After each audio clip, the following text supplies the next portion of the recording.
Story 1. The ocean stretched out before us, endless and silver under the full moon. The five of us, me, Jason, Ava, Nate, and Lila, sat around our small bonfire, the heat licking at our faces as we passed around bags of chips and bottles of soda. The night smelled of salt and burning wood, the distant waves rolling in a rhythmic lullaby. "This was a great idea," Lila said, hugging her knees. "A night picnic under the moon? Perfect vibes." Jason smirked, poking the fire with a stick. "Yeah, as long as we don't attract any weirdos." Ava rolled her eyes. "Jason, not everyone on the beach is a psycho." As if on cue, footsteps crunched in the sand behind us. We all turned. A group of 4 people walked toward us, their silhouettes dark against the firelight. At first, I thought they were just random beachgoers passing through. But then one of them, a tall guy with a buzz cut, grinned and pointed at Jason. "Yo, Jason, right?" Jason squinted, then sat up straighter.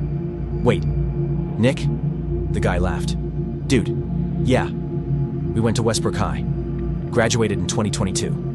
Jason snapped his fingers, nodding. Yeah, I remember you." I didn't like the way Nick's smile curled. It wasn't friendly, more like he was studying us, sizing us up. The rest of his group just stood there, watching. A girl with short blonde hair twirled a cigarette between her fingers. "Mind if we crash?" There was an awkward pause. Then Jason shrugged. Yeah, sure." I didn't love it. But what were we supposed to do? Tell them to leave? Nick's crew settled around our fire. He introduced them. Blondie was Kim. The lanky dude next to her was Andre. And the quiet one in the hoodie was Tyler. None of them seemed dangerous, but there was something off. Then Nick reached into his pocket and pulled out a small bag filled with dried mushrooms. "Who's down to expand their mind?" he asked, grinning. Ava and Nate immediately perked up. "Wait, are those—" Ava started. "Shrooms?" Nick finished for her. "Yeah, nothing crazy, just a little trip." Jason chuckled, shaking his head. "Nah, man, we're good." Nick waved him off. "Come on, we're not in high school anymore. Gotta live a little." Ava looked at me. "I mean, I've done them before. It's fun." Nate leaned forward. "Yeah, I've been wanting to try them." Lila hesitated. "I never have." Nick smirked. "Perfect time to start." I didn't want to do it. Jason clearly didn't either. But Ava and Nate were in, and Lila, despite her hesitation, was curious. Jason sighed. "Fine, but if we do this, we stay together. No wandering off." Nick passed out the shrooms. I held mine in my palm, staring at the shriveled pieces like they might bite me. I should have listened to my gut. At first, everything seemed fine. We sat around the fire, laughing, waiting for something to happen. Then the world shifted. The flames stretched higher, flickering in slow motion. The sand beneath me pulsed, rising and falling like a living thing. The sound of the waves became deafening, like whispers growing into roars. Ava giggled, reaching for the air. "Oh, wow. My fingers are glowing." Lila let out a breathy laugh. "I feel floaty." I tried to focus on something, anything, but my mind spiraled. The moon above loomed impossibly large, its glow sinking into my skin, soaking into my bones. Then Nate made a noise, a deep, guttural sound. I turned to him. He was staring at the fire, eyes wide, mouth slightly open. "Guys, the fire is talking to me." Jason frowned. "Dude, what?" "The fire," Nate whispered. It's whispering." Ava laughed. "That's normal. It's just the trip." But it wasn't. Nate's breathing got heavier. He clutched his chest. "It's inside me." Lila's smile faded. "What?" Nate suddenly shot up, stumbling back. His eyes darted around wildly. "I can't. Something's wrong." Then he screamed, a blood-curdling primal scream. He clawed at his face, shaking his head violently. "The moon, it's watching me." He pointed up, his whole body trembling. "I see it. I see its teeth." We all looked up. The moon hung there, bright and full. Normal. But to Nate? He fell to his knees, sobbing. And then Lila started screaming too. I turned to her. Her hands clutched at her face like she was trying to rip it off. "No, no, no, stop looking at me." She was staring straight at me. I reached for her, but then I saw my hands. They weren't hands anymore. They were waves. My arms had turned into flowing water, my fingers dissolving into the tide. My entire body felt like the ocean, stretching, merging with the shore. My mind split in two. I was here, but I was also everywhere. The waves, the fire, the sky. I was part of it all. And then I realized Nick had done this to us. I looked at him. He was grinning, watching us, enjoying this. He knew what would happen. He had lured us into this. He was going to kill us. I lurched forward, grabbing Jason's arm. "We have to go, now." He hesitated, but then he saw my face. Really saw it. He nodded. "Nate, Lila, we're leaving." Nate was still on the ground, whispering to himself. Lila was curled into a ball, rocking back and forth. "I don't exist," she muttered. "I don't exist. I don't exist. I don't..." Jason grabbed Nate while I pulled Lila to her feet. "Come on, Lila. We have to go." Nick's voice slithered through the air. "Leaving so soon?" He was smirking, but behind his eyes, I saw something hungry. I didn't respond. We stumbled toward the car, the world still warping around me. I could feel the ocean in my veins, pulling me back, whispering to me. But I didn't listen. We made it to the car and sped off. No one spoke the entire ride home. The aftermath, Lila never recovered. She dropped out of school, moved away, wouldn't return our calls. Nate struggled too. He started seeing things, shadowy figures in the corners of rooms, whispers when no one was there. Therapy helped, but he never fully shook it. As for me, that night never left me. I don't go to the beach at night anymore. I don't look at the full moon. Because sometimes, when the tide is high and the moon is bright, I hear it calling me back. And part of me wonders if I ever really left at all.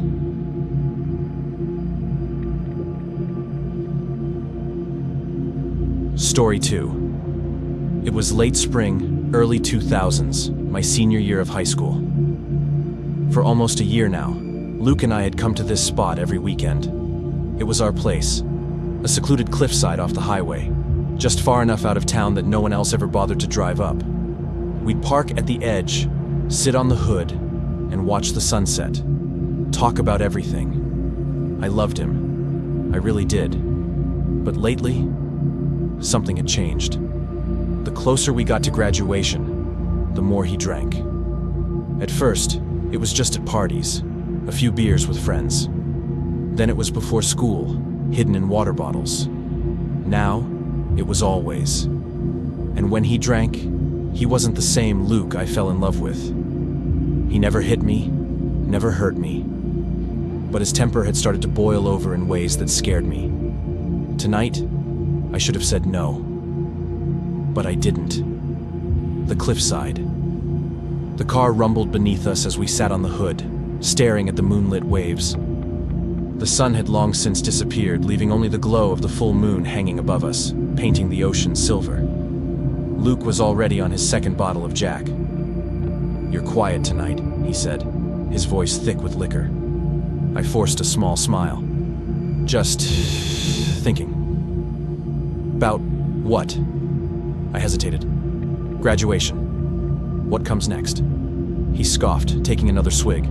"What comes next? We get out of this town, baby, just like we always planned." His words sounded more like a demand than a dream. I picked at the hem of my hoodie. "Luke, I was thinking maybe we should slow down. Just for a little while." He turned his head slowly, his green eyes locking onto mine. Slow down? I swallowed hard. Yeah, I need time to figure things out. His jaw clenched. What's there to figure out? We're leaving together. End of story. A chill ran down my spine. Luke, He slammed the bottle onto the hood. Don't do this, Ella. His voice was low, dangerous. Don't start acting like them. I stiffened. Like who? Like everyone else. Like my dad. Like my coach. Like every other person in my life who thinks they know what's best for me. I shook my head. That's not what Bullshit. He slid off the hood, towering over me now. The alcohol seeped from his pores, making me dizzy. I had seen Luke angry before, but this was different. There was something raw in his eyes, something that made my stomach tighten. I took a step back. Let's just go home, okay? He grabbed my wrist, not hard, but firm. I froze. You don't get to walk away from me, he said, his grip tightening just slightly. You love me, right? My heart pounded against my ribs. I had always believed he would never hurt me. But now, standing there under the full moon, the shadows stretching long behind him, I wasn't so sure. Luke, you're drunk. So, let go of me. He didn't. Instead, he yanked me closer. Not hard enough to throw me off balance, but enough to make it clear. He could hurt me if he wanted to. I stared at him, trying to find my Luke in his face. The boy who used to write me letters in class, who held my hand under the bleachers, who kissed me like I was the only girl in the world. But that Luke was gone. Or maybe he was never real. You're scared of me, he muttered, almost to himself. His grip loosened. You think I'd hurt you? I didn't answer, because I didn't know anymore. Luke stepped back, running a hand through his hair. He was breathing heavily, his whole body shaking. I would never... He cut himself off, looking out toward the ocean. I don't want to lose you, Ella. Tears stung my eyes. Then let me go. Something flickered across his face. Then, finally, he nodded. I didn't hesitate. I grabbed the keys from the hood and slid into the driver's seat. He didn't argue. He just stood there, staring out at the waves, gripping the bottle like it was the only thing keeping him upright. I pulled away, gravel crunching under the tires, and I never went back to that cliff again. The aftermath. Luke and I didn't last. We broke up a few weeks later, and by the time summer hit, he was gone. Off to some nowhere town, running from everything, including himself. I heard things over the years. That he got into fights, that he crashed his car, that he ended up just like his father. And sometimes, I wonder what would have happened if I had stayed that night. Would I have been the one to break him? Or would he have broken me? I'll never know. But even now, when the full moon rises and the ocean glows silver, I can still feel his grip on my wrist. And I remind myself, I got out.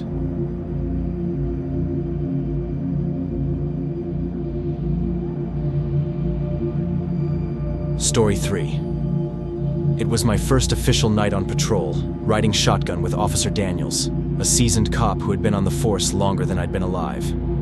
Unit 4-3. We got a possible 10-31 in progress near Oak and 7th, dispatch called out. Daniels sighed, adjusting his grip on the steering wheel. Of course, some idiot decides to break into a place on a full moon. He glanced at me. You ever chase a suspect before, rookie? I swallowed hard.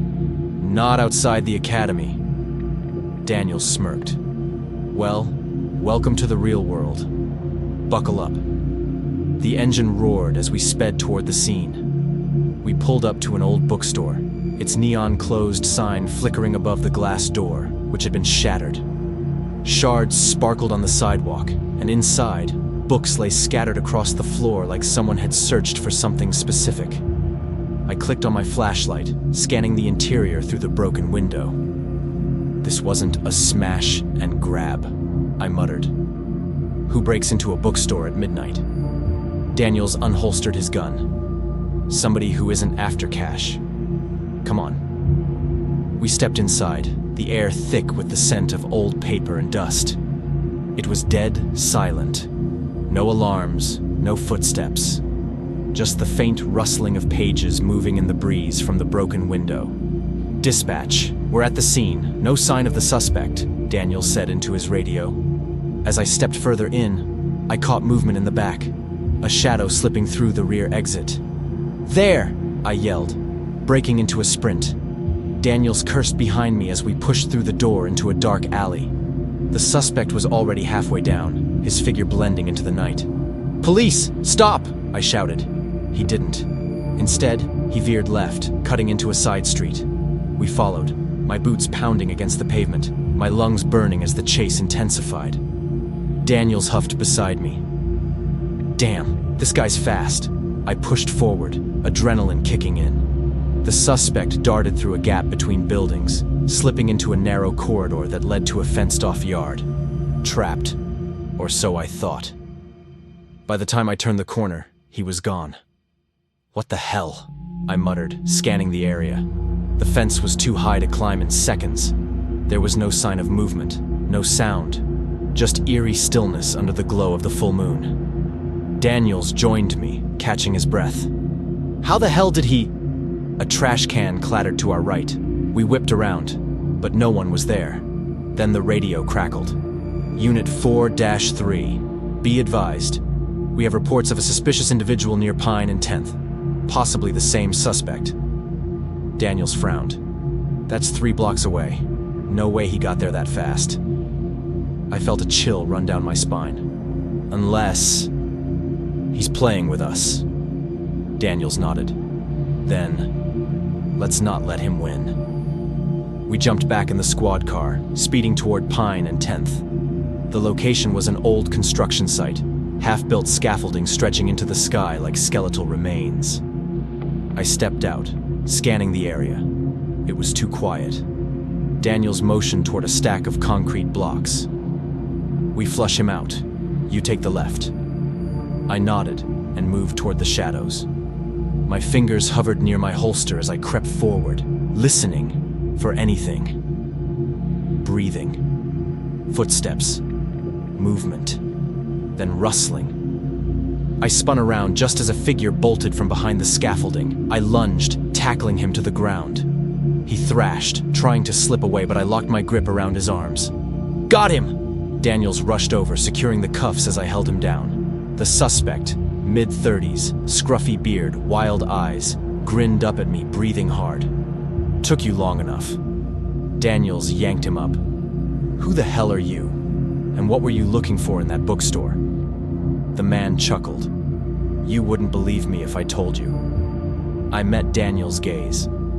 This wasn't just some ordinary break-in. Something told me this was only the beginning.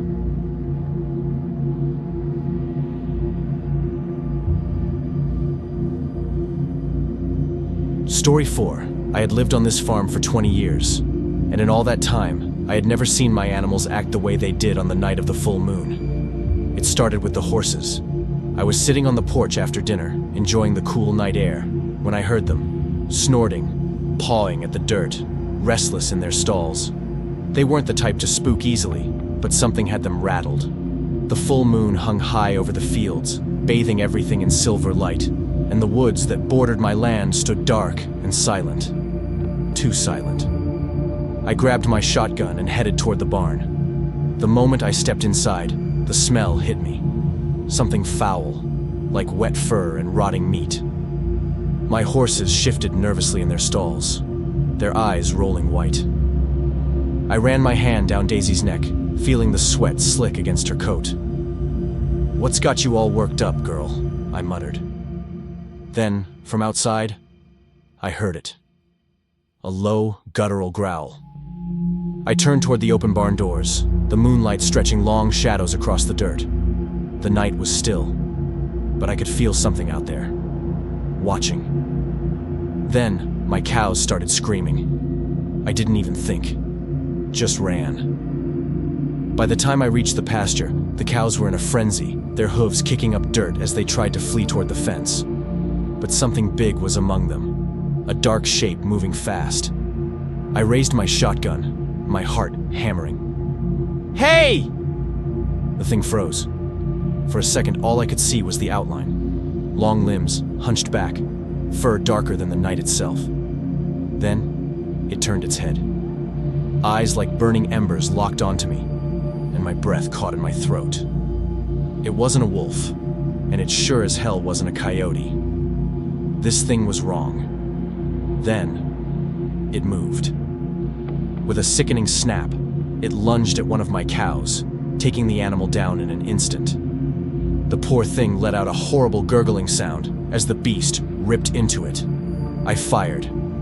The shotgun blast echoed through the night, but when the smoke cleared, the thing was gone, vanished into the tree line, leaving only the mutilated cow behind. My hands shook as I reloaded. The woods were silent again, too silent. The longest night. I spent the rest of the night patrolling the farm, shotgun in hand, flashlight cutting through the darkness. Every now and then, I'd catch glimpses of movement at the edge of the trees. Too fast to be human. Too big to be any animal I'd ever seen. My chickens refused to leave their coop.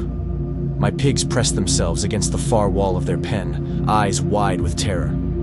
The horses wouldn't settle. It was like they knew. By dawn, I was exhausted. My fields were torn up, my animals shaken, and that mutilated cow was still lying in the pasture, its body torn open like a rag doll. But the worst part? There were no tracks. Nothing. Like the thing had never been there at all. The aftermath I told the sheriff, but he just nodded, like he'd heard this story before. "Tie your animals up tight on full moons," was all he said before heading back to his car. I never saw the thing again. But every full moon, my animals still get restless, and I sit on my porch with my shotgun watching the woods. Because whatever it was, I don't think it was just an animal. And I don't think it's gone.